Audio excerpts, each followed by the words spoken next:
লাবড়ার তরকারি বানানোর জন্য আমি এখানে কুমড়ো আর মূলো লম্বা লম্বা করে কেটে রেখেছি। এখানে হালকা করে আমি বেগুনটা ভেজে নিচ্ছি। এখানে আমি শিম আর পেঁপেটা হালকা করে খুব হালকা আছে ভেজে নিয়েছি। আর আমার এখানে 250 গ্রাম মতো পটল আর 3টে সরু সরু মতো ঝিঙে আর হাফ টমেটো মতো আমি রেখে দিয়েছি কেটে। আর তারপর আমি আলু এক এক করে আমি সবজিগুলো ভেজে নেব।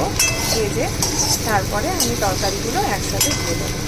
তরকারিগুলো এক এক করে ভেজে এবার একটু 5 ফোড়ন তারপর শুকনো লঙ্কা তেজপাতা ফোড়ন দিয়ে আমরা সব তরকারিগুলো একসাথে দিয়ে দিয়েছি। এবার সিমে আছে আমি এটাকে ঢেকে রাখবো 10 মিনিটের জন্য।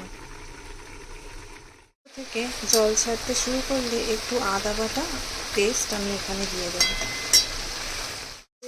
আমার লাবড়া কিন্তু প্রায় রেডি। নামানোর সময় 1 চামচ ঘি আর গোটা কিছু চেরা কাঁচা লঙ্কা দিয়ে জলটা পুরো শুকনো শুকনো হয়ে গেলেই আমরা নামিয়ে নেব। এতে কিন্তু কোনো জল ব্যবহার আমি করিনি, যা তরকারি ছিল সেই তরকারির জলেই এইগুলো সেদ্ধ হয়ে গেছে।